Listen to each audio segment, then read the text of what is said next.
Sean todos bienvenidos a este programa Preguntando se llega a Roma.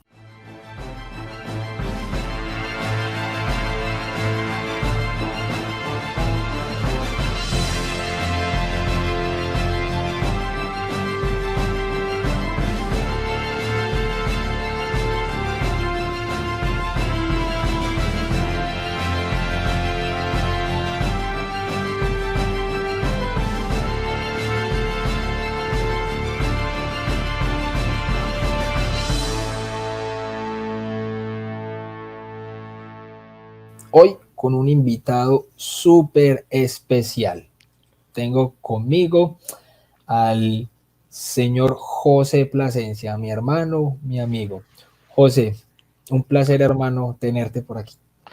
¿Qué tal, William? Gracias por la invitación y bueno, realmente es un privilegio y una oportunidad poder estar aquí y tratar de compartir algo que pueda ser de ayuda para los hermanos. Claro que sí. Bueno, precisamente aprovechamos entonces para saludar a todas las personas que en este momento se están conectando y a las personas que posteriormente van a ver el video. Un saludo en los corazones de Jesús, José y María. Les cuento que este programa se llama Preguntando se llega a Roma, debido a que muchos de nosotros hemos tenido unos procesos de conversión bastante fuertes, en algunas situaciones bastante complejas y en otras bastante largos, debido a que siempre van a haber dudas, preguntas, objeciones, rechazos, pero también van a haber respuestas. Entonces, cuando tenemos honestidad intelectual, cuando tenemos honestidad espiritual y cuando le queremos dar la gloria a Dios, y muchas veces cuando no se cree ni siquiera en Dios, y queremos obviamente encontrar la verdad, por amor a la verdad, si buscamos esta nos va a encontrar. Entonces, vamos a iniciar con este programa haciéndole una pregunta obligada a nuestro genial invitado del día de hoy, al señor José Plasencia. José, cuéntanos por favor, ¿quién es José Plasencia para las personas que quizás aún no te conocen? Claro que sí. Bueno, como ya lo mencionaste, mi nombre es José Plasencia. Soy de Tijuana, en el norte de México. Ahora viviendo en los Estados Unidos. Vivo aquí en Phoenix, en el estado de Arizona. Soy pues casado. Tengo mi amada esposa y tengo 2 hijas. Y ando pensando a ver qué otro dato puedo proporcionar para que tengan un poco de idea de quién soy yo. Pues soy el mayor de 5 hijos. Me tocó ser el hermano mayor. Bueno, soy mis estudios, lo que yo estudié, mi licenciatura es en psicología, aunque realmente decidí no dedicarme al ramo de la psicología. Pero bueno, les menciono esto para que tengan un poco de idea. Como los que habrán visto mi testimonio, si no lo han visto, bueno, fui protestante 20 años y pues, tuve una reconversión a la Iglesia Católica, porque sí crecí en un hogar católico, ¿no? Pero tuve una reconversión a la Iglesia Católica y bueno, a muy grandes rasgos, ya les di en una cápsula quién soy yo, ¿no? Por decirlo así. Claro que sí.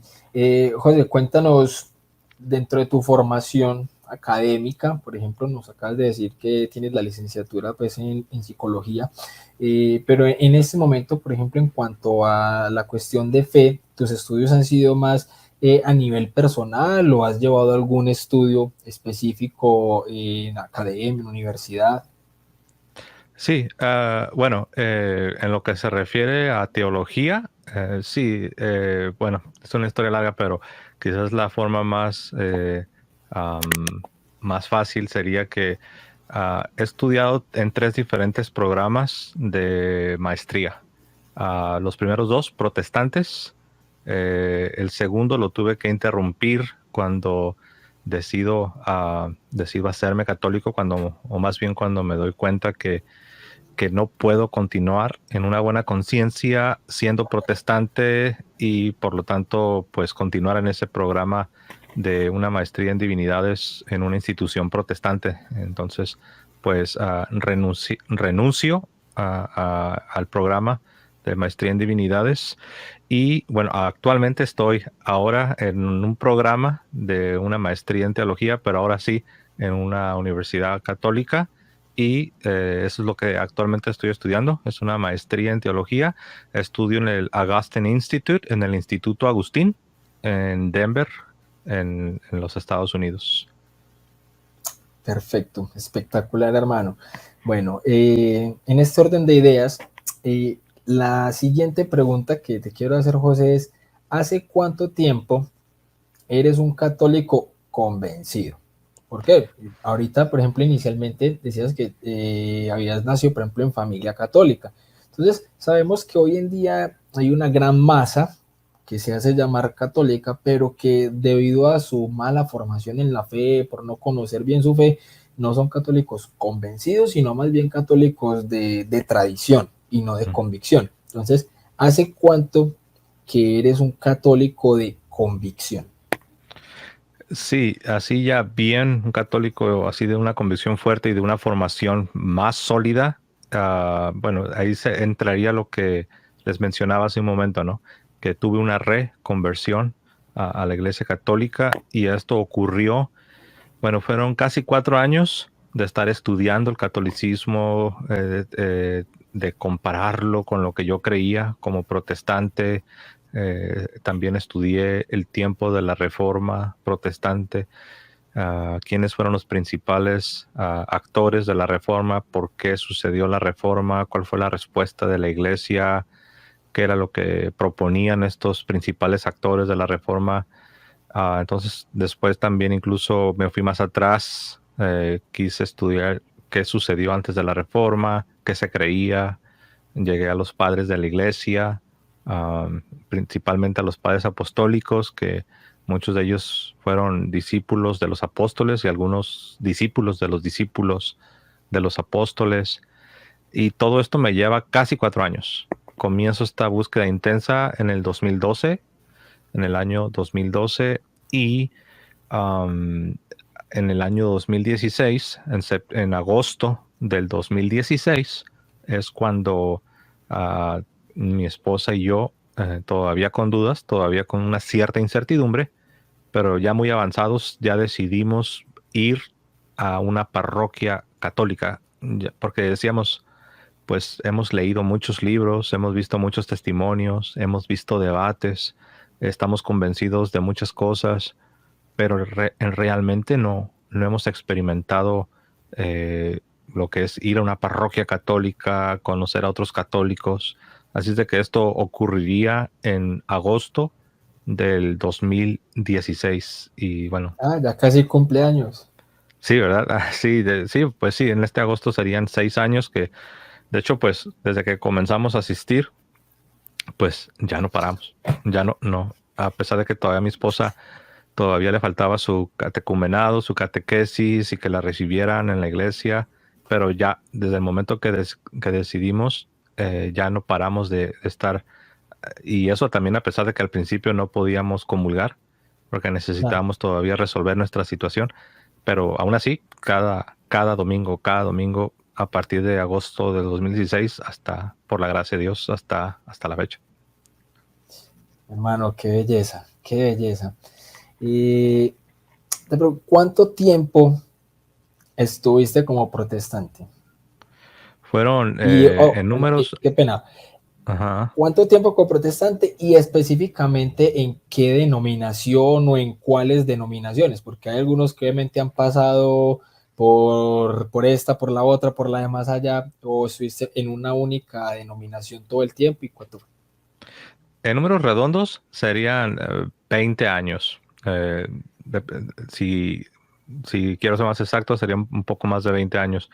Yo estuve, para ser específico, en la denominación bautista. Ahora, decir que yo era bautista en realidad no es tan específico, porque hay muchos tipos de bautista. Hay muchas. diferentes denominaciones, organizaciones que se hacen llamar bautistas. Hay bautistas calvinistas con las ideas de Juan Calvino. Hay bautistas que no son calvinistas, al contrario, quieren alejarse lo más que pueden de Juan Calvino. Hay muchas denominaciones. Yo pertenecí a la congregación a la que yo pertenecí primero, estaba asociada con una convención bautista, así se llama, Convención Bautista del Sur, que se trata de una denominación de los Estados Unidos, y en inglés es la Southern Baptist Convention, en español la Convención Bautista del Sur. Entonces, esa fue mi primera, por decirlo así, parroquia. Mi primera congregación estaba afiliada a los Bautistas del Sur. Después, en mi segunda congregación, ya se trataba también de una iglesia bautista, pero que pertenece a un movimiento que se hace llamar Bautistas Independientes Fundamentales. Wow. Bautistas Independientes Fundamentales. En Estados Unidos, ellos son muy conocidos porque tienen una postura tocante a la Biblia que se le conoce como la King James Only, que significa que ellos creen que la única Biblia que realmente es la palabra de Dios es una traducción que se llama la King James. En español sería la Biblia del Rey Jaime o del Rey Jacobo, según se traduzca. Y ellos dicen que esa Biblia es la única y que todas las Biblias modernas están corruptas y realmente no son la verdadera palabra de Dios. Entonces estuve en esta congregación que era parte de ese movimiento de bautistas fundamentales independientes. Más allá de ese tipo de posturas un tanto radicales, ah, pues es gente sincera, ¿no? Gente sincera, gente que quiere hacer la voluntad de Dios. Sin embargo, pues no significa o sea, las buenas intenciones no eliminan los errores, no eliminan Claro. las realidades, ¿no? Entonces ahí estuve. Después ya en los Estados Unidos volví a lo que fue como quien dice mi tercera iglesia o congregación. Y esta tercera congregación a la que yo pertenecí, porque recuerden que esto que les estoy contando es un lapso de 20 años. Entonces, en 20 años estuve como en 3 diferentes congregaciones. La tercera y la Las tres fueron última, bautistas. las 3 bautistas, sí, así es. Y la última era también parte de los bautistas del sur, pero era de teología reformada. O en otras palabras, tenían las doctrinas calvinistas, sí las creían, sí las sostenían. Sería lo que también se les llama bautistas reformados. Otra manera de decir bautista reformado es bautista calvinista. Creen en la predestinación, creen Claro. en la perseverancia de los santos. Entonces, estando ahí, en esa última congregación, que era de corte bautista reformado, es cuando yo me termino de convencer, es cuando yo me convierto y es cuando regreso a la Iglesia Católica. Se me ocurre una pregunta en eso que estás mencionando sobre haber estado en tres diferentes denominaciones bautistas y es, ¿qué te hacía salir de una para entrar entonces en otra que tenía obviamente doctrinas o supongo incluso posturas teológicas diferentes? Sí, bueno, si vamos a hablar de denominaciones, en la realidad fueron dos. Solo fue la Bautista del Sur y la Bautista Independiente Fundamental. Ok, Entonces, cuando dije 3, me refería a parroquias. O sea, en mis 20 años me tocó transitar por 3 diferentes parroquias, por así decirlo. De sí, hecho, siempre estuve bien fuertemente en contra de andar brincando de una congregación, porque es muy común, pues hay que decirlo. En el mundo protestante hay gente que es una exageración, ¿no? Pero cada semana están brincando de una congregación a otra y andan nomás como explorando, quieren conocer. Si son solteros, pues quieren conseguir esposa y andan buscándola en diferentes lugares y cosas de ese tipo. Y, y yo siempre estuve en contra de andar así, como algunos les llaman chapulines, o sea, saltamontes, andan de un lado para otro Claro. y no. Entonces, en 20 años estuve en 3 distintas congregaciones. Pero sí hay una diferencia entre los bautistas del sur, que fue mi primera, la primera que estuve, y después cuando yo me uno a otra congregación que también era bautista, pero ya era fundamental independiente. Ah, pues la teología era básicamente la misma, pero a mí me gustó que en esta otra congregación o parroquia a donde yo llegué, ah, me gustó que tenían un deseo muy fuerte por lo que en esa tradición se llama evangelismo, por diríamos nosotros, evangelización.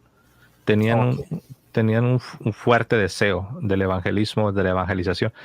Y a mí eso me encantaba. Entonces, donde yo estaba, no había ese dinamismo, no se Era promo, muy independiente. no sé, pues la verdad no sé cuál sería la razón, pero no, como que no estaba muy avivada, no estaban muy a tono con la evangelización y yo llegué a esta otra y me gustó eso. Entonces, después de un tiempo de estar meditando, de estar orando, pues hablé con el que era mi pastor y le platiqué. Fui directo y pues le dije, sabes, es que acá en este lugar me gusta lo que veo, el trabajo de evangelización que están haciendo y siento que esto es algo bueno para mí. Siento que lo necesito para mi vida espiritual. Y pues sí, como decimos, me dio su bendición, por así decirlo, y me dijo, no, entiendo, dice, sí estoy, me da tristeza que te vamos a extrañar, pero también puedo ver lo que me estás diciendo, que es algo que va a ser bueno para tu vida y yo quiero lo mejor para ti. Entonces sí, me cambié. Entonces, básicamente fue por razones por así decirlo, de razones de espiritualidad, no tanto teología, porque la teología básicamente era la misma. Ujú. Ok. Bueno, mi hermano, en este momento ya vamos a entrar al plato fuerte de lo que es este programa, preguntando se llega a Roma. ¿Por qué? Porque en esta sección quiero que nos cuentes primero cuáles fueron esas dos o tres, a tu elección, dos o tres dudas, preguntas u objeciones más fuertes, las dudas que más te impedían abrazar la fe católica, que era lo que más te ataba, lo que más te impedía llegar allá. ¿Cuáles fueron esas tres preguntas, dudas u objeciones? Bueno, yo creo que tal vez lo principal que me impedía ah, considerar el catolicismo era una doctrina que todo protestante tiene muy arraigada, que es lo que se conoce como la sola escritura, la idea de que única y exclusivamente la Biblia es infalible y que única y exclusivamente la Biblia es lo que debe ser utilizado para nuestra doctrina y nuestra moral. Entonces, en otras palabras, nosotros no teníamos la noción de un magisterio que pueda enseñar de manera infalible.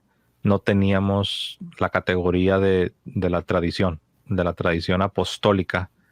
Entonces, solo teníamos esta idea de que solo la Biblia, de ahí viene la frase sola escritura o sola escritura. Entonces, como yo operaba con esa forma de ver el mundo, cuando yo volteaba y veía a la Iglesia Católica, que obviamente no se conforman a la sola escritura, eh, yo los veía como que estaban incurriendo en muchos errores, porque yo los estaba juzgando a los católicos, o más bien a la Iglesia Católica, no tanto a los católicos, sino a la Iglesia Católica. Yo juzgaba las doctrinas católicas desde una óptica protestante, en lugar de tratar de ser objetivo, ir a la historia, ir a los padres de la iglesia, eh, entender por qué existe la reforma protestante. No, yo simplemente asumía y afirmaba que mi postura, como decimos por default, mi postura así por default es la correcta. Entonces todas las cosas han de ser juzgadas desde mi postura, desde mi óptica, desde el principio de la sola escritura. Hasta que no comprendí que esa idea de la sola escritura no tiene ni sustento ni en la misma Biblia, ni en la patrística. O sea, los padres de la iglesia no se adherían a esa idea de solo la Biblia. Y aparte o sea, no solamente no es histórica, no es bíblica, sino también no es lógica, no funciona. En la práctica se escuchará muy bonito, pero en la práctica esa idea de solo la Biblia no funciona. Lo que ha resultado en miles de denominaciones protestantes que si tú entrevistas a los representantes de los principales grupos protestantes, te vas a dar cuenta que todos son sinceros, son honestos y todos ellos van a afirmar que creen en la sola escritura. Sin embargo, llegan a conclusiones diametralmente opuestas y contradictorias. Entonces, cuando yo descubro eso, cuando yo descubrí cómo la sola escritura no tiene sustento, um, eso para mí fue un paso gigantesco. Pude avanzar a pasos agigantados. Fue como que se me cayeron, como que me quitaron la venda de los ojos y pude ver con una luz y con una claridad que anteriormente no podía, a pesar de mi sinceridad, a pesar de mi honestidad, a pesar de leer mucho la Biblia, pero no alcanzaba a ver con esa luz hasta que se me quitó la venda de los ojos, que es la sola escritura. Eso sería lo primero que yo puedo decir. No sé si antes de brincar a lo segundo, ¿tienes tú algún comentario o algo que dije que... No, ya, precisamente esta es la primera, listo, pero ahorita vamos a Ujú, tocar esa primera con lo que sería ujú. pues, obviamente la respuesta. Vamos directamente, entonces, ¿cuál sería esa segunda duda u objeción o piedra gigante de tropiezo que te impedía abrazar la fe católica? Yo creo que la segunda cosa que, que representaba para mí un monte Everest, es decir, algo imposible de sobrellevar, de vencer, am, serían, sería la Virgen María, las doctrinas marianas. Las doctrinas marianas, yo creo que como protestante, el solo hecho de escuchar esa frase, doctrinas marianas, ah, por lo mismo que por años se me había instruido, se me había programado a rechazar la misma idea de doctrinas o ni se diga dogmas, porque el protestante, una cosa es que digas doctrinas marianas, ya suena fuerte, pero cuando tú utilizas la expresión dogmas marianos, todavía suena todavía mucho más fuerte para el protestante. Entonces, nada más de escuchar la frase, nada más de escuchar la expresión dogmas marianos, sí, para mí era como que si me daba un cortocircuito, porque, repito, porque en mi sistema de teología yo no tenía una categoría para eso. Y ah, pues no solo eso, sino que también al protestante se le enseña directa o indirectamente, se le enseña que esta idea de la Virgen María, conforme lo enseña la Iglesia Católica, supuestamente es contrario al Evangelio y supuestamente la devoción a la Virgen María es una especie de competencia, es algo que compite y se levanta contra la pureza y la gloria de Cristo. Obviamente ahora entiendo que pues nada puede estar más lejos de la verdad, pero sí, esa sería la segunda cosa que yo pudiera decir. Los dogmas marianos para mí ah, sí, representaban algo muy duro, algo que yo, por más que me esforzaba pensando, no encontraba la manera de poder realmente ser católico y al mismo tiempo en una buena conciencia creer los dogmas marianos. Para mí era como el agua y el aceite, como que según yo había una contradicción. Ujú. Bueno, entonces, en este momento llevamos dos. ¿Tienes un tercero o esos eran los dos pilares impresionantes que desmontándolos abrazas de una la fe católica? Bueno, si tuviese que agregar un tercero, y creo que lo hay, pues sería lo que se le conoce como la justificación por la fe sola, la famosa sola fide. Sola Otro fide, pilar pues, protestante. ujú, la sola fide es una frase latina que significa solo la fe, que básicamente que el ser humano es salvado únicamente por la fe, sin la necesidad de las obras cristianas. Las obras cristianas no juegan un papel en lo que es la salvación, la justificación. Entonces, eso también tuve que investigar mm, cómo lo proponía Lutero, cómo lo proponía Juan Calvino, qué se creía antes de Lutero, antes de Calvino, sobre la justificación, buscar a los padres de la iglesia y la misma Biblia, porque hasta ahorita me he enfocado en la historia, padres de la iglesia, estudiar el movimiento de la Reforma Protestante, pero algo que hice demasiado también fue investigar lo que es la misma Sagrada Escritura. Y de hecho, si tengo que decir cuál de las tres fue la que vencí primero, de los dogmas marianos, la sola Escritura, o esta que estoy mencionando, la fe sola, la, la primera de las tres que descubrí que era falsa y que la pude vencer primero fue esta tercera, la sola fide, la fe sola. Eh, y curiosamente, lo que más me ayudó fue la misma escritura, fue el mismo Nuevo Testamento. Me di cuenta que en el mismo Nuevo Testamento no se enseña, al contrario, se refuta esa idea de una supuesta justificación por la fe sola, sin la necesidad de las obras cristianas. Ujú. Muy bien. Entonces, para esta parte vamos a resolver esos montes Everest. ¿De qué manera lo vamos a hacer? Vamos a atacarlos desde el más suave, o sea, este, como acabas de decir, fue el primero que solucionaste, hasta el más complejo, ¿ya? Entonces, en ese orden de ideas, vamos a contestar es cómo José Plasencia logró resolver en ese momento este monte Everest.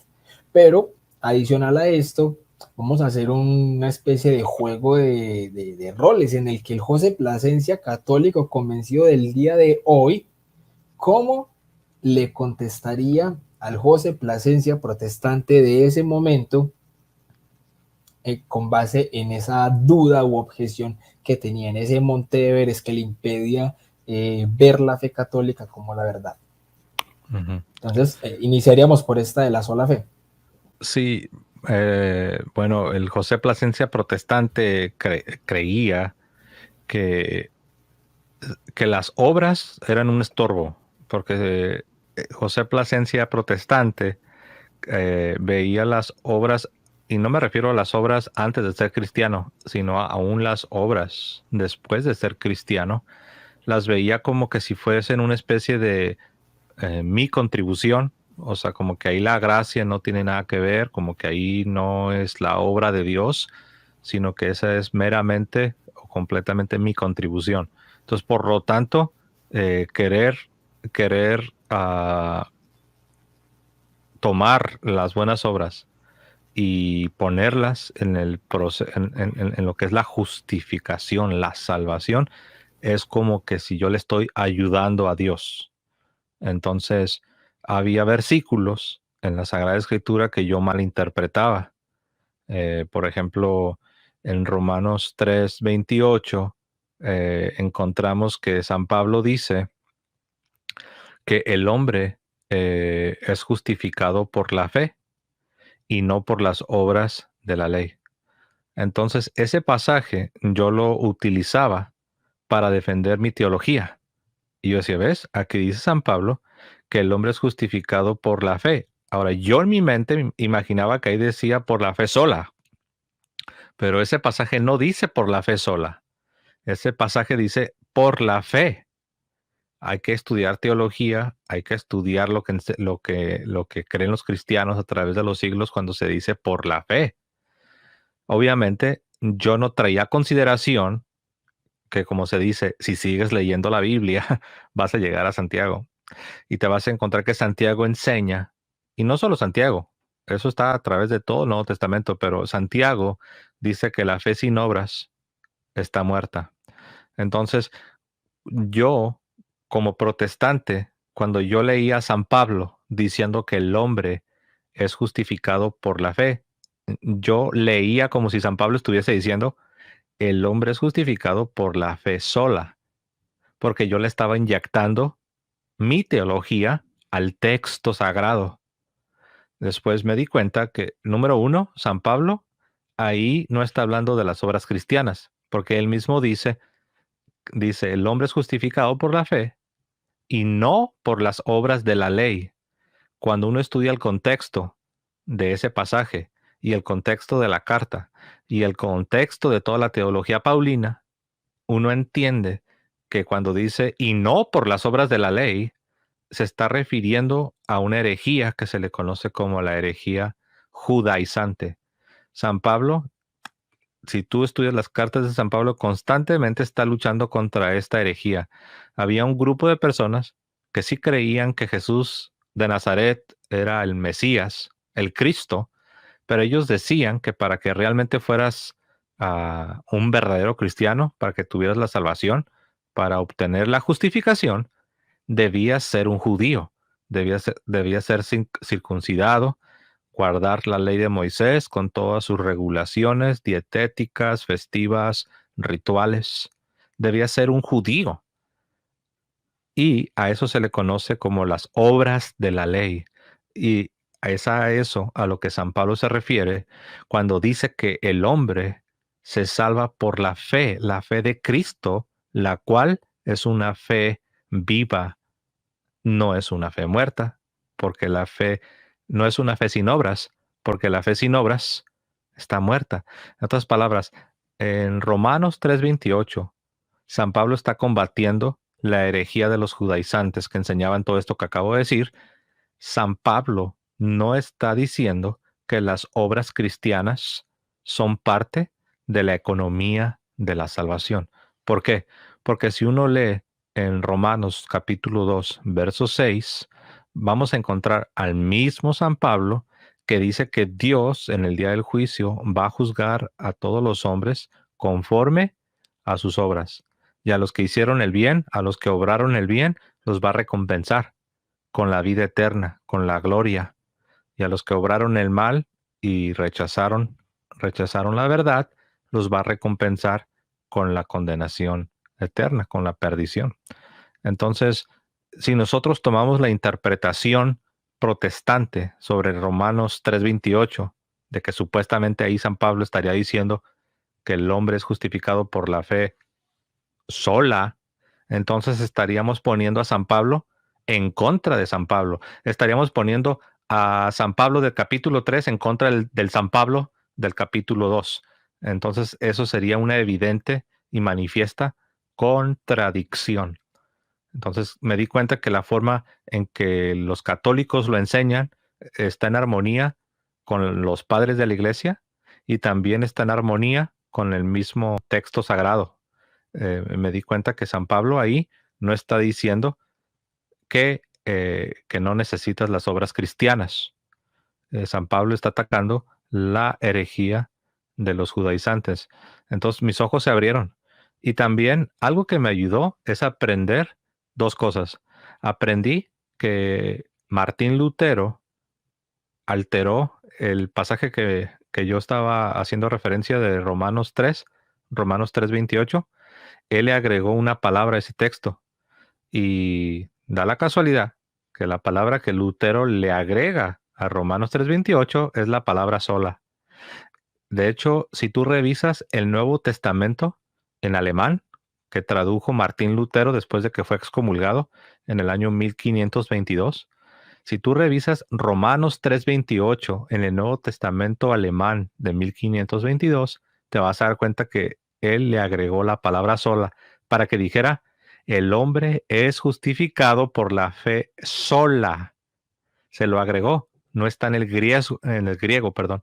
No está en el texto griego. Entonces es obvio que él está forzando su teología o su interpretación al mismo texto sagrado. Eso, cuando yo lo descubro, digo, wow, ¿qué es eso? Dije, aparte es obvio que lo está haciendo para defender su teología. Después también aprendo que Santiago 2:24 Santiago 2:24 es el único versículo de toda la Biblia que habla de una fe sola. Si tú preguntas, ¿hay versículos que hablan de una fe sola? La respuesta es sí, solo uno. Pero resulta que ese único versículo, que es Santiago 2:24, cita la fe sola, pero para refutarla. Dice, vosotros veis pues que el hombre es justificado por las obras cristianas de la gracia de Dios por el Espíritu Santo. Dice, vosotros veis pues que el hombre es justificado por las obras cristianas, obviamente. Dice, y no por la fe sola. Esa es la única vez que un autor sagrado, o perdón, que un escritor sagrado, la única vez que un escritor sagrado utiliza la frase esa de fe sola, y no para defenderla, no para enseñarla, no para exaltarla, sino para refutarla hasta el suelo. Entonces, para mí, wow, eso fue como que dije, ¿por qué no lo vi antes? Ah, y algo que no he dicho, hablando de Santiago.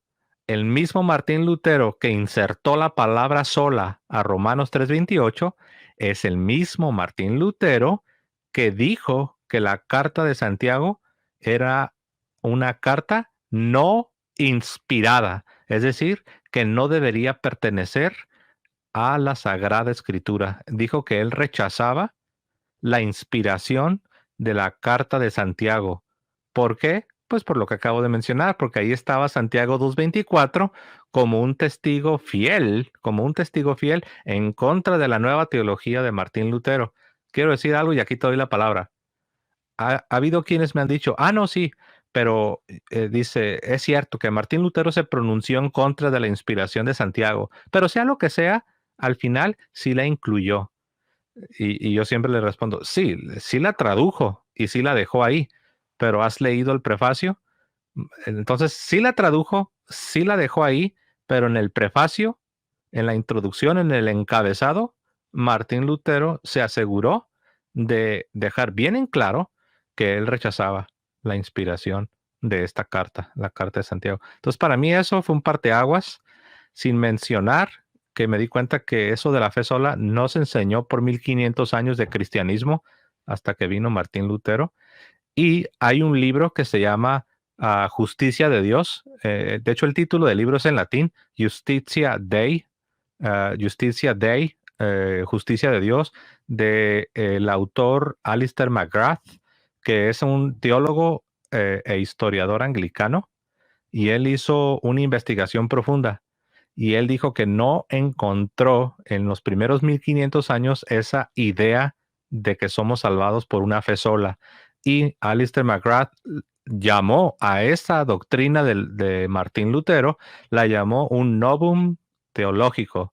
En otras palabras, una innovación teológica. Entonces, para mí, prácticamente dije, esto ya, o sea, no puedo seguir abrazando esta creencia en la fe sola. Bueno, mi hermano, no, vamos, excelente, espectacular. ¿Cómo fue que ibas resolviendo esto? Pero bueno, yo creo que de esa misma manera que lo has ido explicando, sería como la forma en la que el mismo José Plasencia de hoy católico le hablaría y le diría entonces al José Plasencia protestante. Creo que le quedaría más que claro en este orden de ideas, con la paciencia que caracteriza a José. Sí, pues eh, yo creo que el José Plasencia católico le diría al José Plasencia protestante, pues le diría eso, ¿no? Oye, ¿no sabes que Martín Lutero fue el primer proponente de esa idea? de una justificación por fe sola. ¿No sabes que Martín Lutero le agregó la palabra sola a Romanos 3:28? ¿No sabes que la única vez que aparece la frase fe sola es para ser refutada? ¿No sabes que Martín Lutero negó la inspiración de la carta de Santiago? ¿No sabes que aún teólogos expertos en el protestantismo reconocen que esa doctrina de la fe sola, como la articula Martín Lutero, es una novedad teológica? Eso le diría yo, ¿no? Al José Plasencia protestante. Exacto. ¿Por qué lo diría yo de esta manera? Es porque sé que en este momento hay muchos José Plasencias protestantes que pueden estar viendo en este momento esto. Quizá no lo crean en este es preciso momento, pero ahí es donde está el reto. Ir a investigar, ir a leer, ir a enterarse.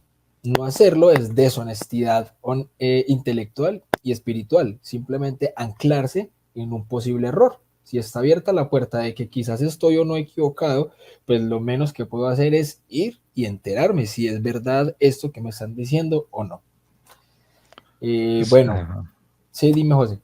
Sí, solo iba a decir que otra cosa que me ayudó a mí, al menos a mí me ayudó bastante, es comprender que la justificación es un proceso.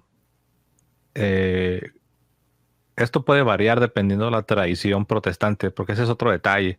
Muchas veces decimos protestante en singular, como si se tratara de algo monolítico, algo que solamente es una cosa y eso es. Pero la verdad sabemos que no. Hablar del protestantismo es hablar de muchas posturas, de cientos de posturas, incluso de miles de posturas en diferentes doctrinas. Pero en la tradición donde yo estaba, que no es pequeña y sé que muchos lo creen así, no aceptábamos que la justificación fuese un proceso. Afirmábamos que la justificación era un instante, que solo es al inicio de la vida cristiana, y que ya Dios te justifica y estás justificado. Y ya todo lo demás, sí, sí es importante, pero no tiene nada que ver con tu justificación. Solamente es para que madures, para que crezcas espiritualmente, para que crezcas en santidad, pero de ninguna manera eso está conectado o nada tiene que ver con tu justificación, porque la justificación solo es al inicio. Ya Dios te reviste de la justicia de Cristo, y cuando Dios te ve, ya te ve como Cristo y ya no tienes que hacer nada, ya eres totalmente justificado. O sea, no es un proceso. Y cuando yo descubro que tanto en la Biblia como en los padres de la iglesia siempre se vio la justificación como un proceso, hay un inicio, pero también hay un desarrollo, una progresión, hay un aumento. La justificación tiene que ser aumentada. Es algo es algo que va creciendo, te vas conformando a la imagen de Jesucristo. Entonces, cuando yo comprendí eso, para mí también fue eso, me ayudó bastante. Cuando yo estaba anclado con la idea de que la justificación solo era un instante al principio, y que la santidad no estaba conectada con la justificación, o al menos no la afectaba, porque hay unos que dicen, sí, sí está conectada, pero de tu santidad no depende tu justificación. Entonces, pues eso es un grandísimo error, y descubrir eso me ayudó bastante. Sí, claro, no, incluso hoy para todos eso es algo que nos continúa ayudando en cada momento.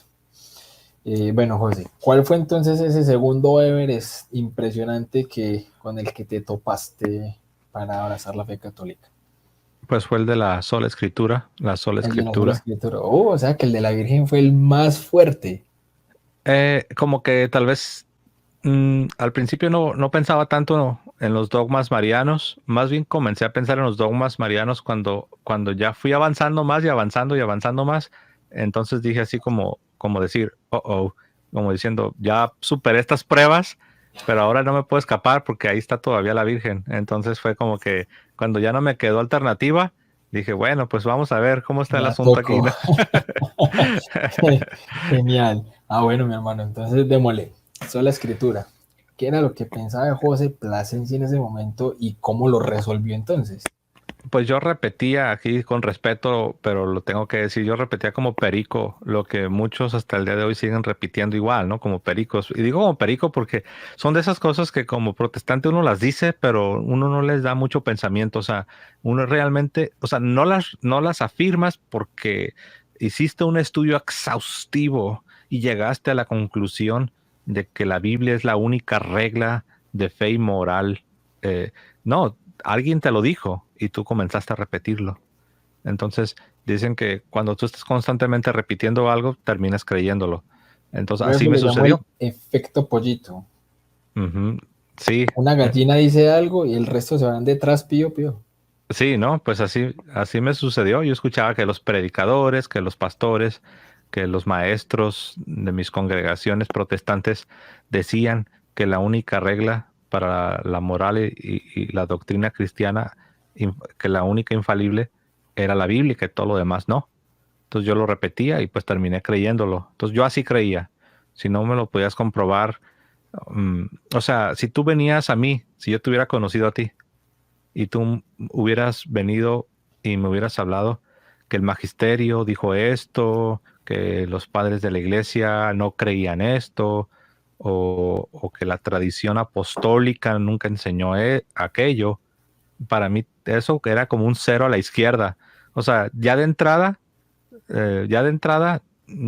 tú estabas descalificado, porque yo lo interpretaba como que tú estabas agregándole. Fíjate nada más lo que ha hecho el protestantismo.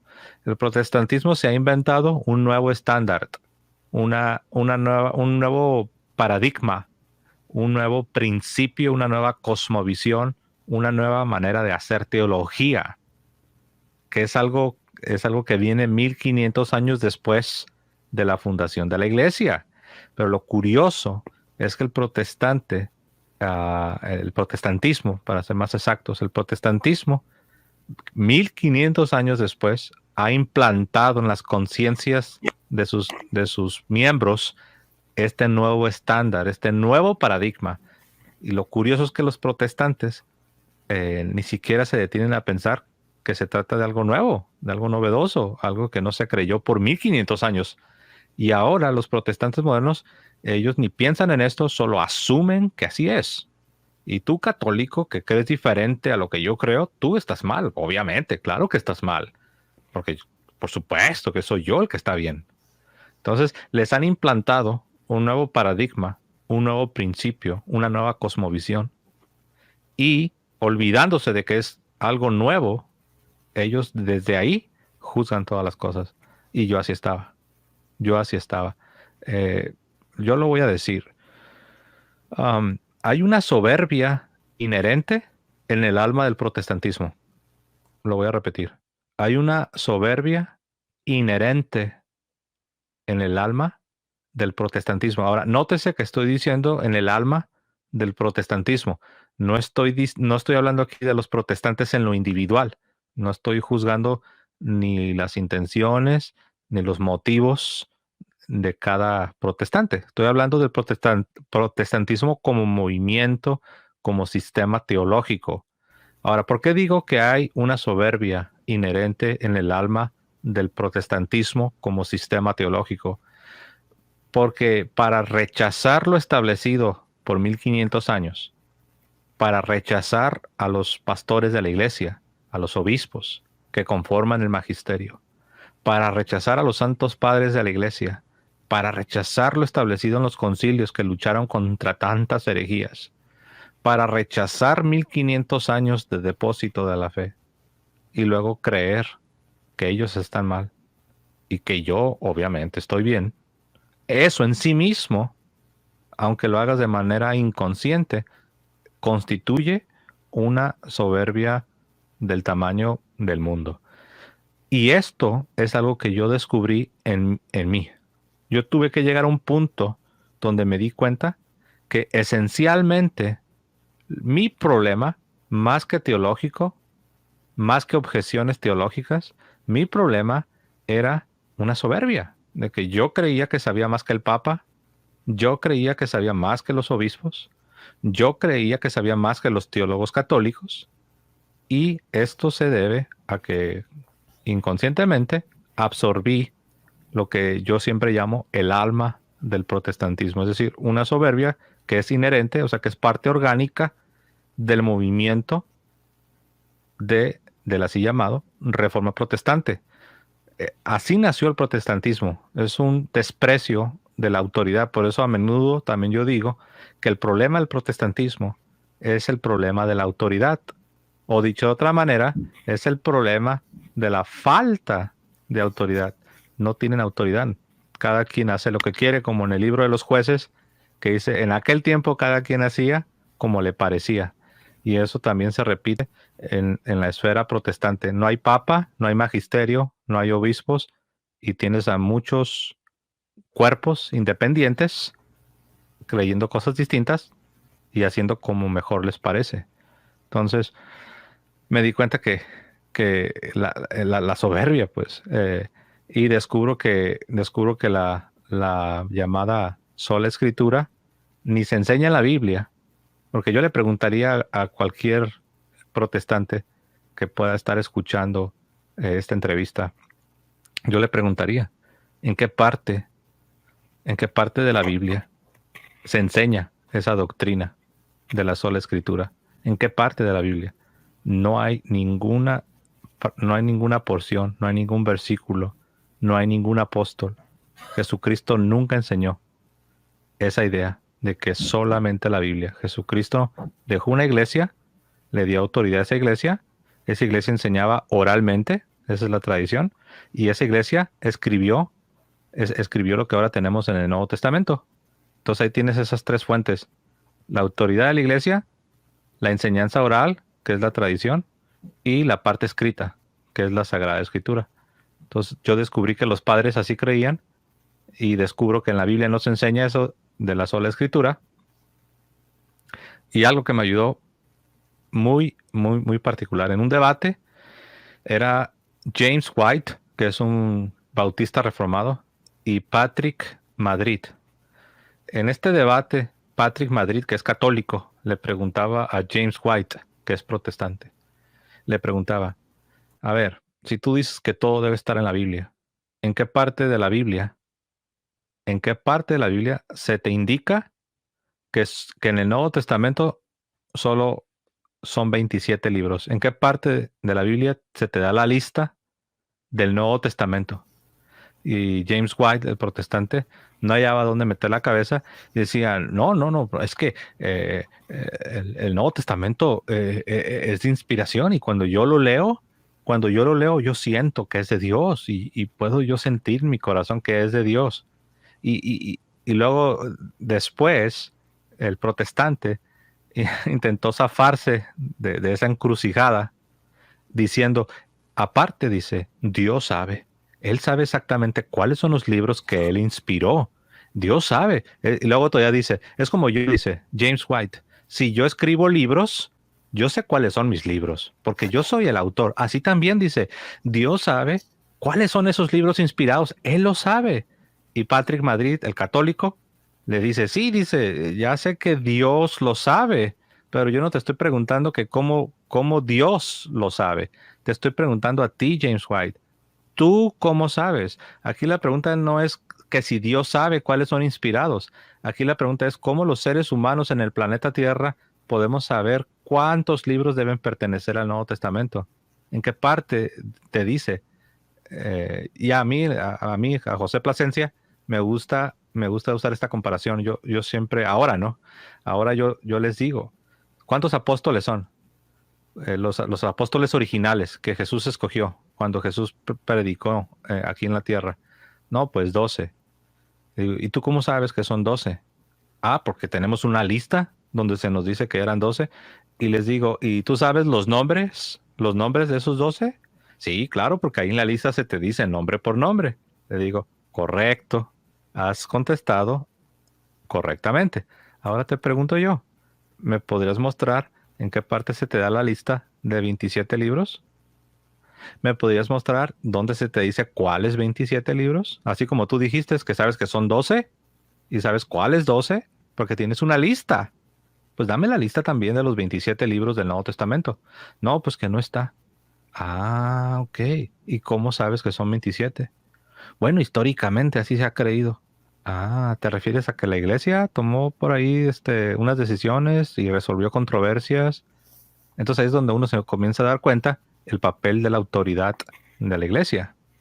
Y bueno, ya para cerrar este punto, así fue como me di cuenta que la sola escritura no es histórica, no es bíblica, y aparte hay doctrinas que yo como protestante sí las creía, pero que realmente no las podía sostener apuntando a un versículo o a una porción de la Biblia. Entonces yo dije, wow, dije, esos católicos parece que al menos en este punto están en lo correcto. Claro, precisamente ahí con lo que estás diciendo, yo he notado que muchas veces cuando uno está teniendo una conversación con un protestante y decimos, listo, vamos a hablar de la sola escritura, y mete uno entonces el tema de los libros inspirados, entonces una de las salidas que utilizan es, pero es que no estamos hablando del canon, eso es otro tema, ¿cierto? No estamos hablando del canon, eso es otro tema diferente, entonces claro, Sí, esa es la escapatoria. sí, eso traducido al castellano, eso significa no tengo respuesta para esta pregunta que me estás haciendo. Por favor, ya no me atormentes. Vamos a brincar de tema. Pero no, de hecho, en un debate que yo tuve sobre la sola escritura con un reformado, eso me dijo. Lo mismo que acabas de decir, eso me lo dijo. Oh, no, no, no. Si querés, en otra ocasión hablamos del canon, pero vamos a enfocarnos en la sola escritura. Y yo le digo, entonces me estás diciendo que la sola escritura no es una doctrina que debe estar respaldada bajo el principio de la sola escritura. No, sí, sí, sí, pero también tiene que ver con el canon. No, le digo, a ver, entonces tú no crees que la idea, o más bien le dije, ¿no crees que el canon es una doctrina que los cristianos deben recibir? Y se atrevió a decir, oh, no, dice, yo no sé si el canon es doctrina. O sea, en otras palabras, llegó un punto donde tuvo que decir que el canon no era una doctrina. Entonces, si el canon no es una doctrina, ¿por qué creerlo? Y si el canon no es una doctrina, entonces, ¿qué hacemos con la Biblia? ¿Y por qué estoy obligado a creer en los 27 libros del Nuevo Testamento si me acabas de decir que no es una doctrina? Siendo sincero, hermano William, simplemente es una excusa para escapar a la encrucijada que uno los mete cuando uno les hace la pregunta en qué parte de la Biblia se nos da la lista del Nuevo Testamento. Claro, es que solamente es para negar la autoridad de la iglesia que definió estos libros. Aunque suena Ujú. fuerte esta frase, yo muchas veces lo utilizo y es como que al protestantismo le encanta la leche, pero le cae mal la vaca. Sí. Entonces, bueno, mi hermano José, entonces José Plasencia de hoy, ¿cómo le resumiría y cómo le diría entonces al José Plasencia protestante que defendía fuertemente la sola escritura? Wow, hay tantas formas, pero bueno, yo le diría al José Plasencia protestante, le diría, bueno, como ya lo he mencionado de paso, ¿no? Yo le diría, a ver, José, ¿me puedes mostrar, me puedes mostrar con la Sagrada Escritura en tus manos en qué parte un profeta o Jesucristo o los apóstoles enseñan eso que tú estás diciendo, que la Biblia es lo único infalible para enseñar las doctrinas cristianas y la moral cristiana? Entonces, el José Plasencia protestante me iba a contestar, claro que sí, te lo voy a enseñar con la segunda carta a Timoteo, capítulo 3. Ahí claramente dice que toda la escritura es inspirada por Dios, apta para redarguir, para exhortar, para corregir al hombre de Dios en justicia. Y el José Plasencia católico le diría, bueno, ahí está hablando de que la escritura es de origen divino. Eso yo lo creo, yo creo que es de origen divino. Ahí habla de la inspiración, pero ahí no dice lo que tú dices, que únicamente la Biblia es lo único infalible para determinar la doctrina cristiana. Ahí está hablando simplemente de otra doctrina que va relacionada, pero está hablando de la inspiración. Entonces, el José Plasencia protestante, pues ya no iba a saber qué hacer porque ya pues prácticamente el José Plasencia Católico me estaría probando que estoy mal, al menos estoy mal interpretando ese pasaje, porque ese pasaje habla de la inspiración de la Biblia. En ninguna parte dice que la Biblia es lo único infalible que Claro, puede aparte que está hablando determinar. desde el Antiguo Testamento. Y sí, y ya si queremos ser todavía más, si queremos usar la exégesis y la hermenéutica y todo eso, pues San Pablo se está refiriendo a las escrituras del Antiguo Testamento. Y también si estudiamos el contexto, San Pablo no creía que lo único es la escritura, porque San Pablo le acababa de decir unos versículos antes, en el capítulo 2, San Pablo le acababa de decir a Timoteo, lo que has oído de mí, lo que has recibido de mí, esto guarda y enséñaselo a otros hombres, para que ellos también sean fieles, idóneos, para que ellos también enseñen a otras personas. Entonces, ahí San Pablo está hablando de 4 generaciones. Está hablando de su misma generación, está hablando de él, lo que él recibió y lo que le está pasando a Timoteo. Y después dice que Timoteo se lo enseña a hombres fieles, para que esos hombres fieles se lo enseñen también a otros que habrían de venir.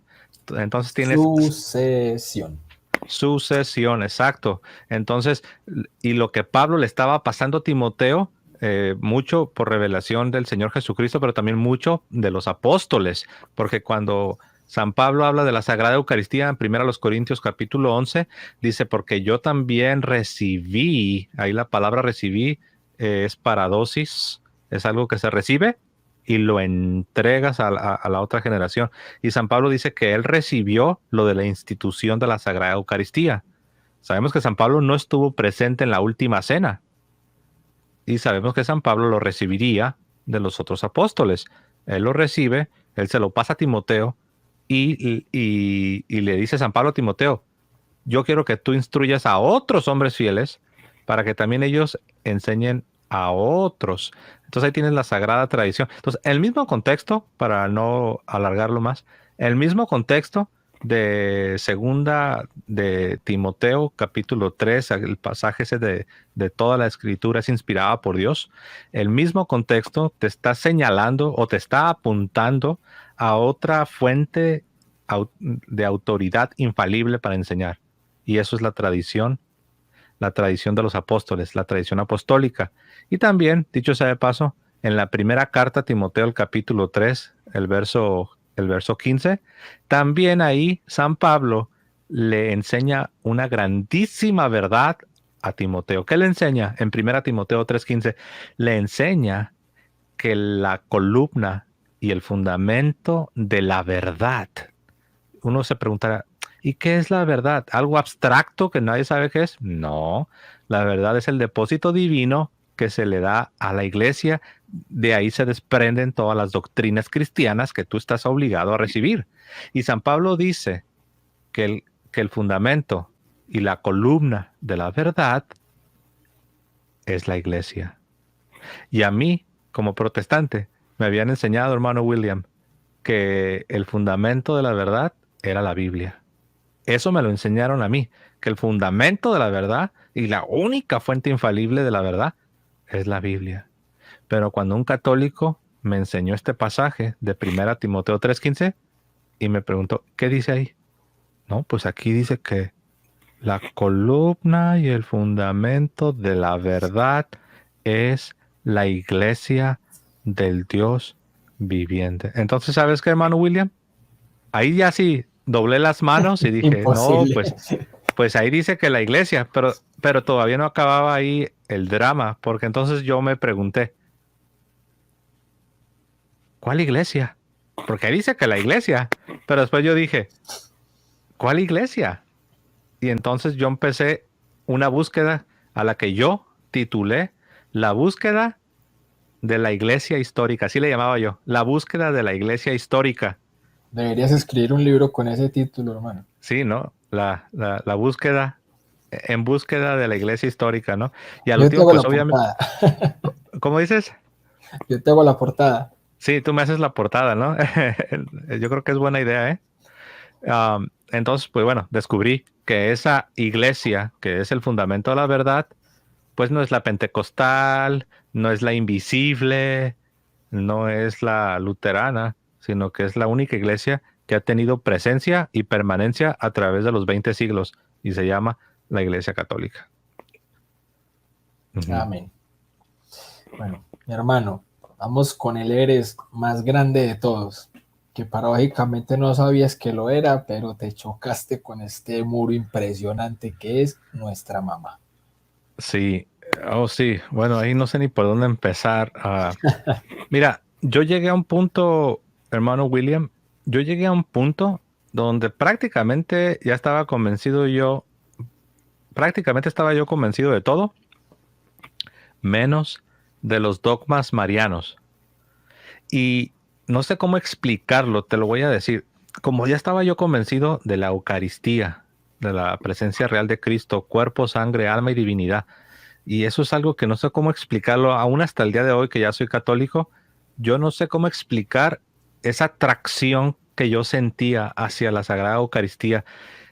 Era como una especie de, no sé, como una especie de un misticismo que me llamaba casi por nombre. Entonces eso para mí era lo que más me jalaba y lo que más me daban ganas de que, oh, quisiera ser católico, pero en buena conciencia no puedo porque ahí están estorbando estos dogmas marianos. Llega un punto donde yo decía, ay, ¿por qué el catolicismo no es lo que es, pero que le quitemos los dogmas marianos? Fíjate nada más, o sea, o sea, como que yo ya quería ser católico, pero a mí me hubiese encantado que tuviéramos que haber evitado lo de los dogmas marianos. Yo así pensaba. Católico sin María. Ajá, yo decía, pues me gusta todo esto, de la gran tradición apostólica y los padres y la Sagrada Eucaristía y toda esta riqueza que evidentemente existe en la Iglesia Católica. Pero, ay, pero ¿por qué tienen que meter a María? O sea, ¿por qué no hacemos casi, yo decía, ¿por qué no llegamos a un acuerdo y hacemos a un lado a la Virgen María, ¿no? Pero entonces yo decía, debe haber respuestas, porque yo ya sabía de los convertidos que venían del protestantismo, sobre todo del mundo de habla inglesa. Yo ya estaba familiarizado con muchos de esos convertidos. Entonces yo decía, si estos se hicieron católicos, Scott Hahn, Tim Staples, Jimmy Aiken, entre otros, estoy nomás mencionando los más populares. Yo decía, si el cardenal, que ahora es santo, San John Henry Newman, San Juan Henry Newman, él era un protestante anticatólico aguerrido, se convierte, se hace obispo, lo hacen cardenal. Poco le faltó, yo creo, para ser candidato al Papa, sí. oficio, a ser papa, ¿no? Yo decía, si todos ellos se hicieron, a pesar de que eran anticatólicos y se hicieron católicos, yo decía, eso significa que debe haber respuestas. El problema es que yo, José Plasencia, no tengo esas respuestas. Trataba de utilizar mis poderes mentales para tratar de sondear y rastrear y detectar respuestas, pero no las tenía. Claro, te faltaba preguntar para llegar a Roma. Me faltaba preguntar para llegar a Roma, así es. Entonces, como que empecé muy a propósito a esforzarme por tratar de escuchar lo que decían sobre los dogmas marianos. Y fui comprendiendo, pues, que la Virgen María verdaderamente es madre de Dios, porque yo decía que no, que nada más era la mamá de Jesús, del Jesús hombre, o que solamente ella era la madre de la naturaleza humana.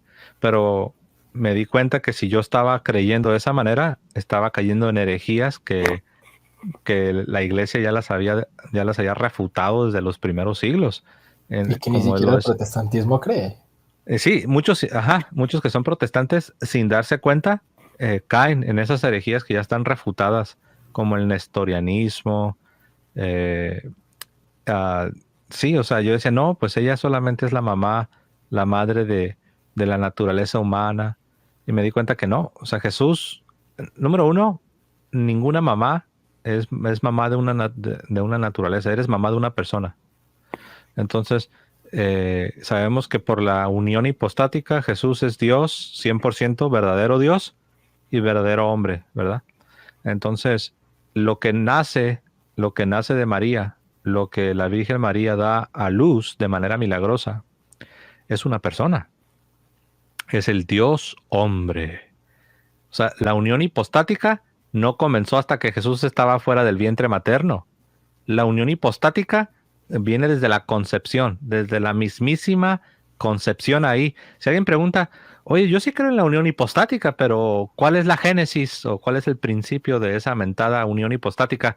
Respuesta, desde el primer microsegundo de la concepción. Entonces, la unión hipostática, esta idea de que Jesús es Dios y Jesús es hombre, viene desde el primer momento en la concepción en el vientre materno de la Virgen María. Entonces, El verbo se hizo carne. así es, así es. O como dijo Santo Tomás de Aquino, me encanta. Santo Tomás de Aquino dijo que así como tú sabes que a Jesús se le llama la palabra, ¿no? Él es la palabra, o en griego el logos. Él es el logos, la palabra, el verbo. Y Santo Tomás de Aquino dice que así como el logos, que es la palabra, entró en los oídos de la Virgen cuando se le anunció y se entiende que el Espíritu estaba haciendo su obra. Dice, así como el logos entra por el oído de la Virgen sin lastimar, dice, así es el logos, la palabra encarnada, sale, es dado a luz sin lastimar.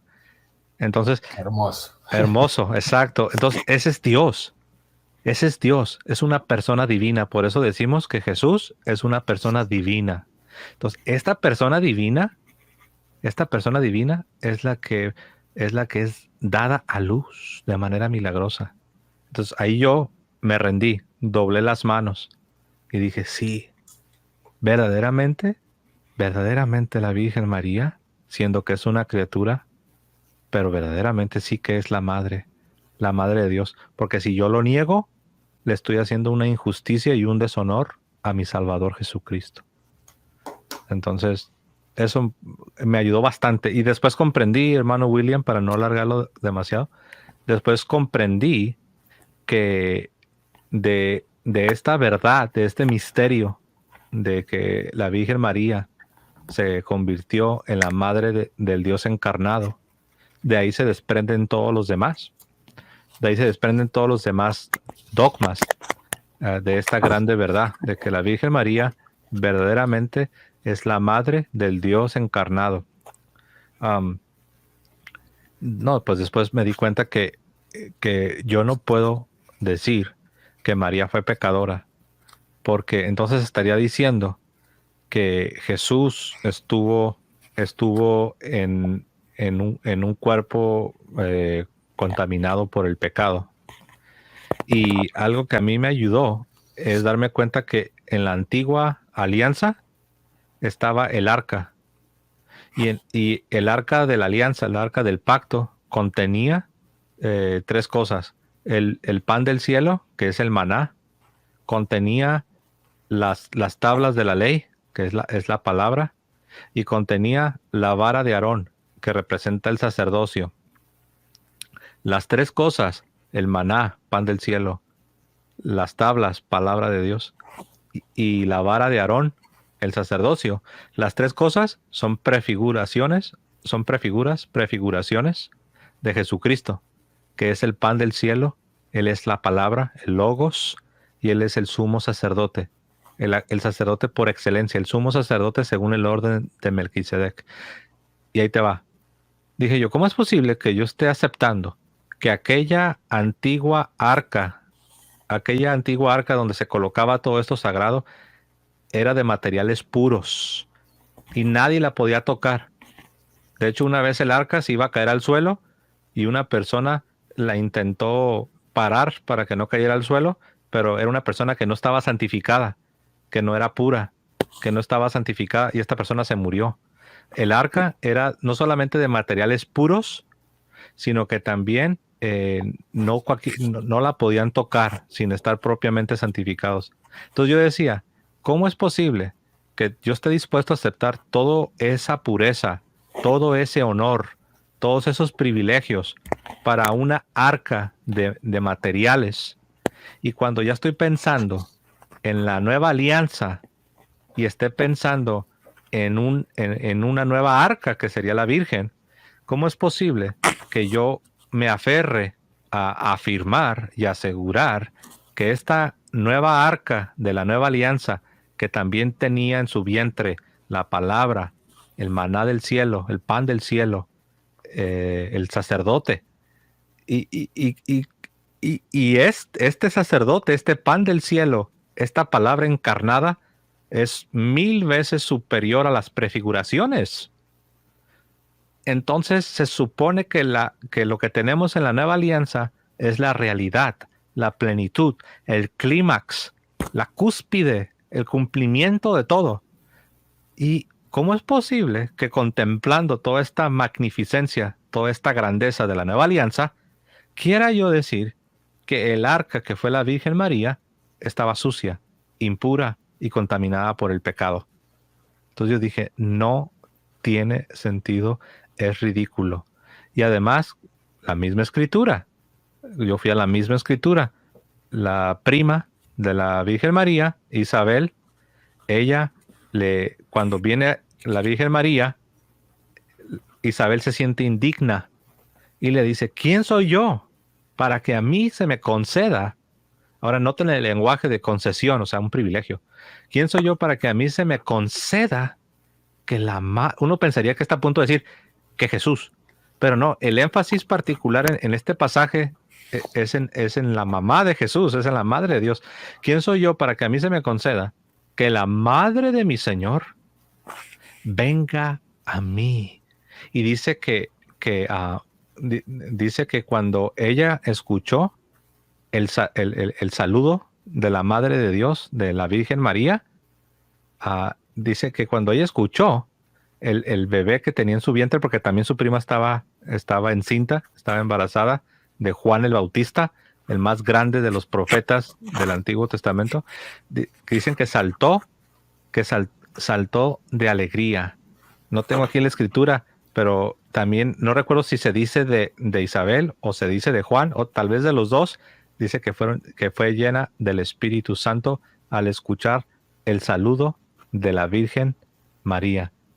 Así lo dice, al Se escuchar. dice de Isabel, pero pues obviamente se asume que también Juan, puesto que igualmente está dentro de su Sí, vientre. sí, de hecho Juan fue lleno del Espíritu de Dios desde el mismo vientre materno. Entonces, obviamente ahí vemos, vemos que aquí estamos ante algo muy especial. No porque María en sí misma tenga toda esta grandeza, sino porque Dios se lo concedió en miras a lo que ella iba a hacer, que se iba a convertir en la madre de Dios. Entonces ahí está el otro dogma, la Inmaculada Concepción. O sea, en otras palabras, la Virgen, desde el primer instante de su concepción, ella fue salvada, siendo liberada de toda contaminación del pecado original. Ella es concebida sin pecado original. Por eso decimos, Ave María purísima, sin pecado concebida. O sea que desde el mismo momento de la concepción, de una manera adelantada, con miras a convertirse en la madre de Dios, ella es salvada anticipadamente de una manera muy especial. Entonces ahí fui comprendiendo ese dogma, la Inmaculada Concepción. Entonces ahí ya comprendí Madre de Dios, Inmaculada Concepción, después la Asunción al cielo. Ya, la verdad, honestamente, ya todo fue como un efecto dominó. Todo fue como un efecto dominó. Y la verdad, cada vez mis defensas protestantes pues se iban echando al suelo. Y dije, no, pues todo esto es verdad. Honestamente, si tú me preguntaras qué fue lo que más te ayudó para ir aceptando lo que la iglesia enseñaba, interesantemente, sí, yo sí necesitaba argumentos teológicos, pero los argumentos teológicos no fueron lo más definitivo. Lo más definitivo fue cuando me di cuenta que mi soberbia era tan grande que yo me creía más sabio que la iglesia y yo partía desde la sospecha. yo de entrada ya sospechaba de la iglesia y yo asumía que la iglesia era mala y que me quería engañar. Ujú. Claro, no, y incluso yo creo que eso que tú estás diciendo, José, nos ha pasado a todos, porque es que el primer paso para la conversión, sí o sí, tiene que ser la humildad. Ese es el paso gigante que debe dar cualquier persona para una conversión verdadera. ¿Por qué? Porque es que la soberbia, la peor soberbia de todas es la soberbia espiritual, ¿cierto? Pero en general, la soberbia como tal nos ancla al error, nos pone una venda en los ojos. Y Ujú. cuando nosotros damos ese salto de humildad, que tiene que ser un salto grande, ahí es donde recibimos esa gracia, como lo dicen por ahí, la gracia tumbativa, la que recibió San Pablo a caerse del caballo, que recibió San Agustín, que han recibido tantos santos, esa gracia de conversión la tenemos que aceptar. Y el momento de aceptar, ese es el momento de la humildad, de entender que yo estoy equivocado. Si yo no entiendo que yo estoy equivocado y sigo diciendo es que yo no me equivoco, los demás sí están equivocados, yo no estoy en el error, hay que empezar a mirar hacia adentro y bueno, en realidad yo soy tan máximo, pues que todo el mundo está equivocado menos yo. Ujú. En ese orden de ideas, cuando uno acepta humildemente que se puede equivocar y trata de buscar la verdad, esa verdad es tan aplastante que termina uno abrazando la fe. Así es. Claro que sí, mi hermano. Entonces, bueno, en ese orden de ideas veo que la mamá ya te estaba obviamente también llamando como un hijo. Es que es la mamá de la iglesia. Entonces, es imposible uno no llegar a la Virgen María abrazando la fe católica. ¿Y cómo fue ese primer encuentro entonces con la Virgen María, José? O sea, cuando ya asumes que sí, es que tenemos una mamá, sí, la Virgen María, los dogmas, todo. O sea, ¿cómo es eso de darte cuenta de que no solamente es Cristo, sino que aparte de eso, Él desde la misma cruz nos dejó una mamá en cabeza de Juan? Sí. Yo creo que eso fue gradual, y la razón es porque yo lo comparo como cuando has crecido sin tu mamá y luego en tu adolescencia descubres que tu mamá no está muerta, sino que tu mamá por alguna razón pues te engañaron y tú pensabas que estaba muerta o que ella no existía o que no era real. Pero después descubres que no, que tu mamá ni está muerta, sí es real y sí es tu mamá, y lo entiendes a nivel intelectual. Lo entiendes a nivel intelectual, sabes que es tu mamá y ya no tienes resentimiento contra ella ni nada. Sin embargo, el amor, el cariño, la devoción se ha de cultivar. Entonces yo descubrí que intelectualmente yo ya lo acepté, ya no tenía, por así decir, resentimientos, ni rencores, ni una adversión en contra, en contra de la Virgen, ya lo aceptaba todo, pero lo que es la devoción, el cariño, el amor, eh, fue algo que sí fue gradual y aún ya después, aún ya en la iglesia, yo todavía necesitaba tiempo para ir conociendo a mi mamá, para ir sabiendo cómo es ella. Eh, También algo que sí me ayudó eh, desde el principio, a pesar de que yo necesitaba tiempo para aprender a amarla y a conocerla, pero algo que sí me ayudó es darme cuenta que la iglesia es una gran familia. La iglesia es una gran familia donde tienes a un padre, tienes a tu Padre Celestial, el creador de todo, incluyendo Nuestra Señora, la Virgen. Pero en esta gran familia Dios te ha dado una mamá. Dios te ha dado una mamá, así como nos dio una mamá en Eva, nuestra primera madre, según el orden de la creación, así como Dios nos dio una primera mamá en Eva, pero que falló, como nosotros sabemos. Ahora ya no en el orden de la creación terrenal, sino ahora ya en el orden de la gracia, en el orden de la nueva creación en Cristo, Dios nos dio un regalo muy especial, que es nuestra mamá, es la Virgen María, que también esta maternidad también nos une más a Cristo, porque estamos plenamente identificados, porque ella sigue siendo la madre del Dios encarnado, del Dios hombre, y compartimos este regalo. Entonces, pero yo cuando comprendí que es una gran familia, luego tengo a mis hermanos mayores, que son los santos, de quienes yo puedo aprender mucho, y ellos también me cuidan y me aman. Entonces, tengo mi Padre Celestial, tengo mi mamá, tengo mis hermanos mayores. Entonces, dije, wow, esto es la manera más preciosa en la que Dios te puede dar un abrazo, eh, entendiendo, entendiendo y aceptando esta gran familia que, como dice el profeta Isaías, todo esto es el fruto de la aflicción de Jesucristo. Y esto es algo que tenemos. Entonces, eso a mí me ayudó bastante cuando entendí que la iglesia, el reino de Dios, es una familia. Es la familia, no solamente una familia, es la familia por excelencia, es la familia. Es la familia, no solamente es una más de tantas, no, es la familia. Es el arquetipo, es el prototipo, es lo que le da. Al contrario, mi familia, que yo amo mucho a mi familia terrenal, y sé que tú también amas mucho a tu familia, pero mi familia y tu familia y todas las hermosas familias de la tierra toman su nombre y toman su destello y su imagen de la familia, que es esta gran familia de Dios. Entonces eso a mí me ayudó bastante, y pues ya, como tú dijiste, voy a cumplir años de que estoy ya en la iglesia. En agosto cumplo 6 años de ya estar, por la gracia de Dios, firmemente por convicción como católico.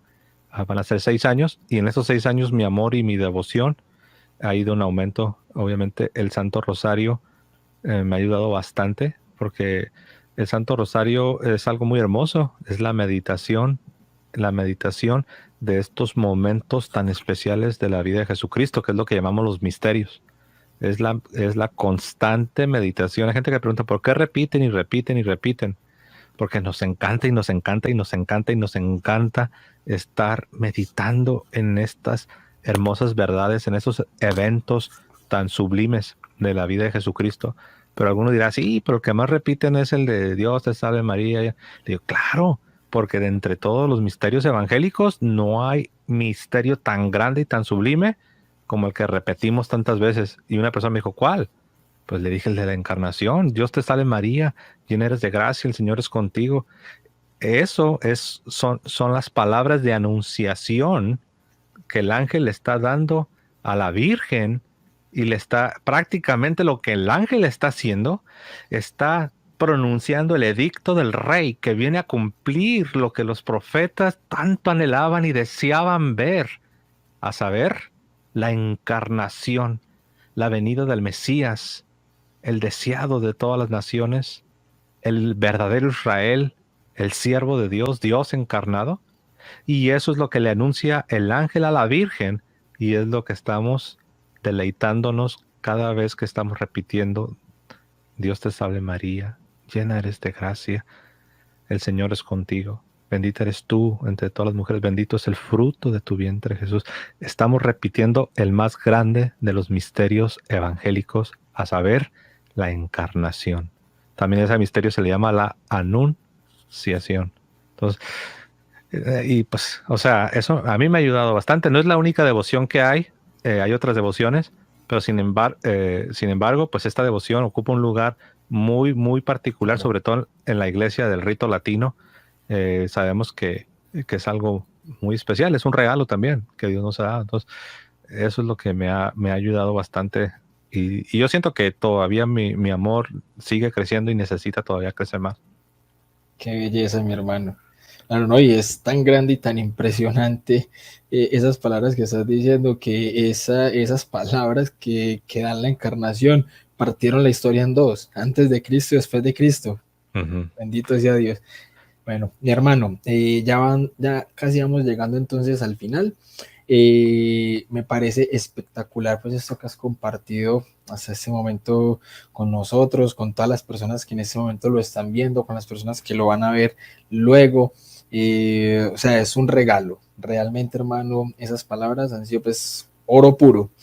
Y realmente quisiera entonces ya para finalizar hacerte una pregunta y es, entonces el José Plasencia de hoy, católico por convicción, ¿cómo sirve en la Iglesia Católica?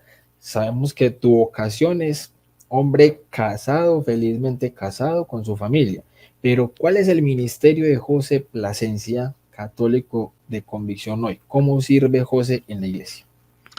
Bueno, sirvo de dos maneras, principalmente de dos maneras.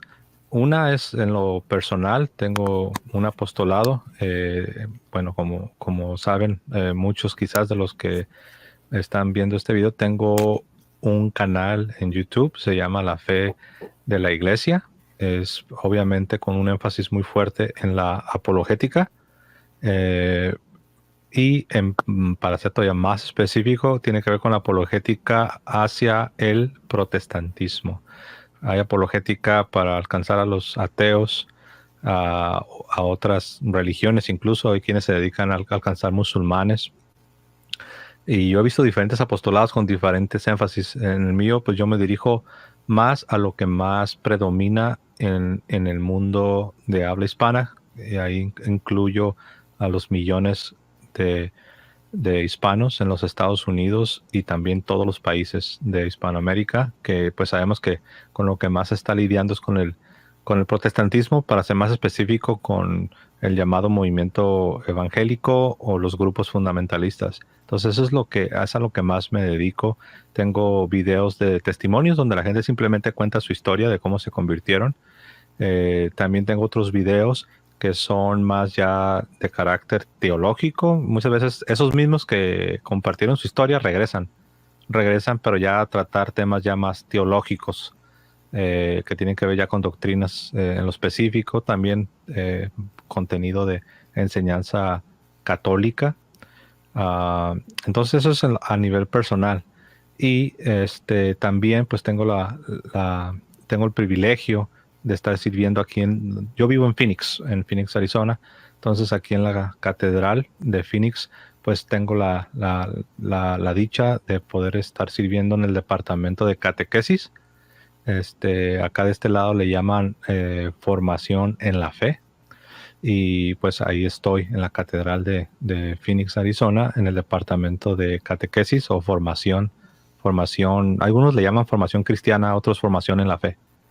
Entonces ahí estoy como uno de los coordinadores del departamento de catequesis. Y bueno, pues como tú lo dijiste al principio, mi vocación arriba y encima de las dos cosas que he mencionado, o sea, arriba de mi apostolado y arriba del trabajo que estoy haciendo en la catedral, pues está mi vocación del hombre casado, ¿no?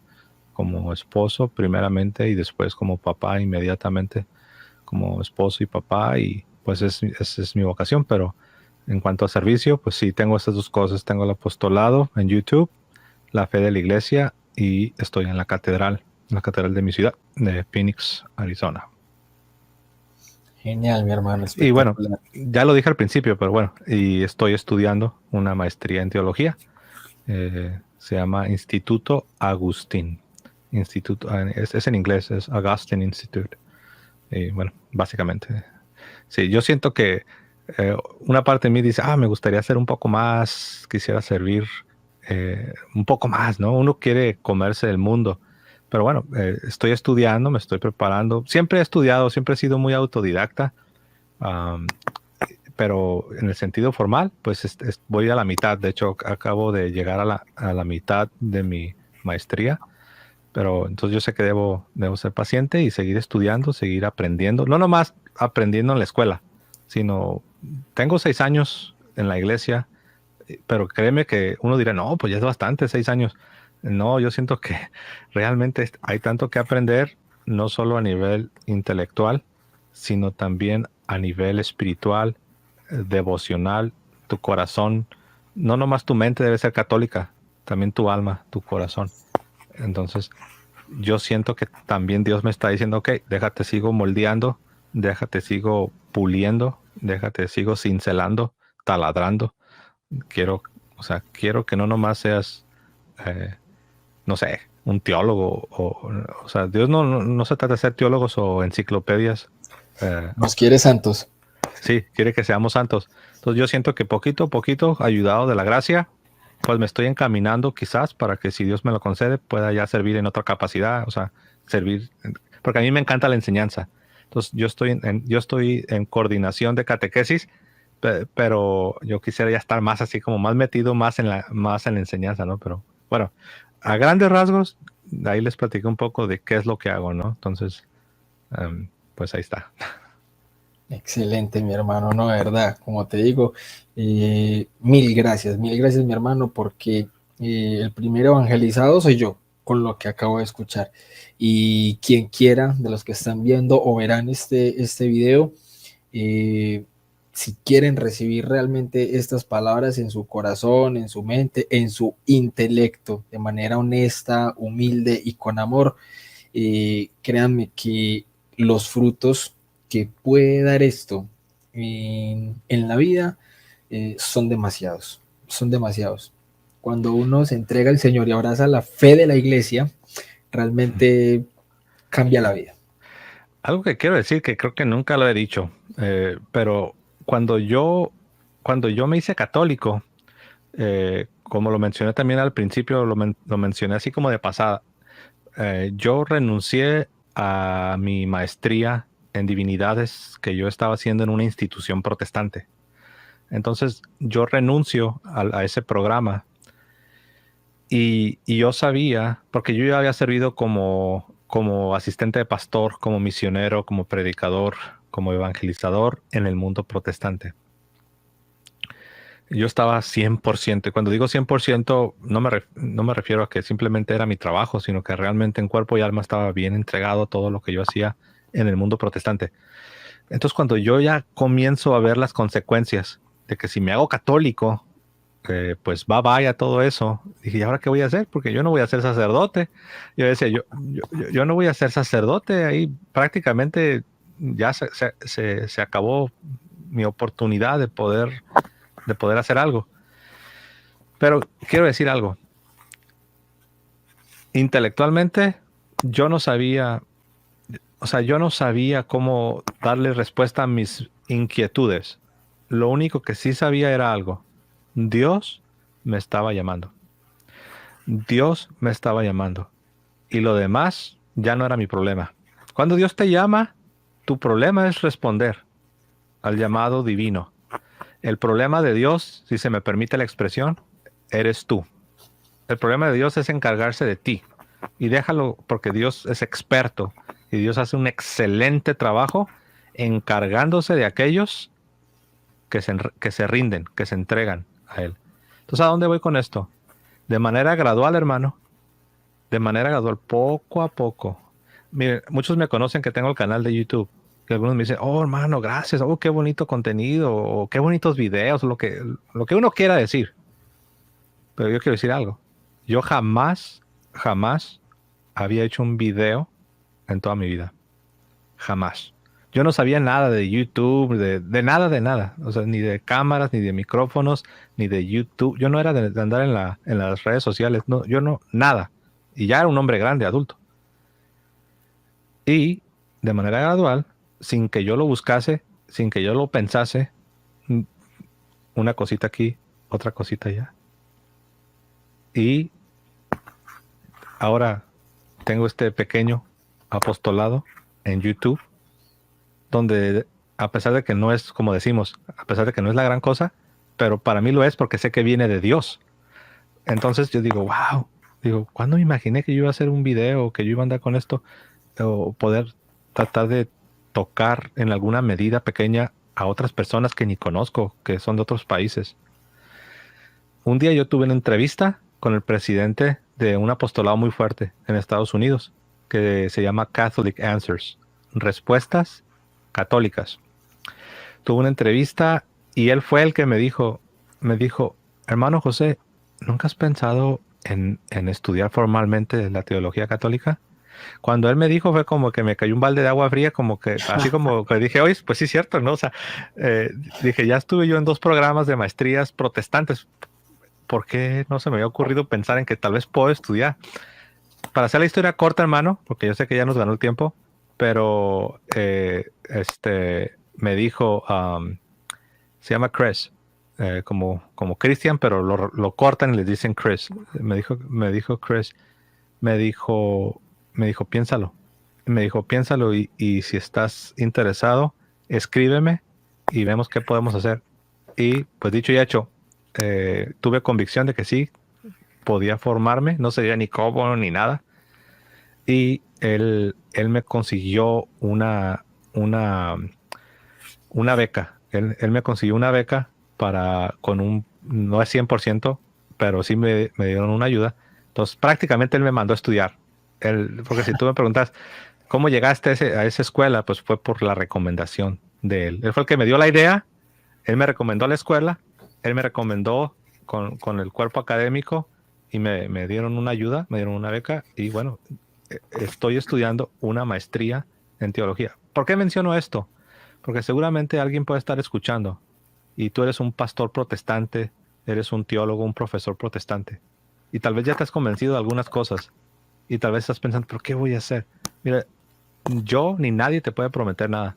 Lo único que te puedo decir es que si tú respondes al llamado de Dios, si Dios te está llamando y tú sabes que la iglesia católica es la iglesia de Cristo, créeme que Dios se va a encargar de ti. No solo de ti y de los tuyos. Porque el Dios que hizo el universo es el Dios que te va a sostener y te va a llevar de la mano derecha y no te va a dejar ni te va a desamparar. Hermano, ni se diga, ya se me fue el tiempo, ni se diga de cuándo me imaginé que yo iba a poder estar sirviendo en una catedral de la Iglesia Católica. Jamás. Imagínate, belleza. Quiero cerrar eso que dijiste con una frase de San Agustín, que más que frase era una jaculatoria que él utilizaba mucho para Dios. Y él decía, Señor, dame lo que me pides y pídeme lo que quieras. Fundamental. Mi hermano José, de verdad que te agradezco infinitamente este espacio que nos has regalado, tus palabras, tu testimonio. Estoy seguro que esto va a dar muchos frutos. Como siempre, todo lo que uno hace para la gloria de Dios, empezando con una oración hacia el Señor, pidiendo la asistencia del Espíritu Santo. Creo que esto va a ser de mucho fruto para muchas personas que lo vayan a poder ver. De verdad, hermano, infinitamente agradecido contigo. Gracias, hermano William. Te mando un fuerte abrazo hasta la hermosa Colombia y también un abrazo para toda tu audiencia. Y bueno, pues yo siempre me despido diciendo que viva Cristo Rey y que viva Santa María, siempre Virgen. Amén. Bueno, y para todos, nos despedimos pues de este primer programa de Preguntando se llega a Roma para que podamos enfocar nuestra fe. Y como bien dijo San Agustín, porque nadie ama lo que no conoce. Dios los bendiga. Creo en el Espíritu Santo y en la Santa Iglesia.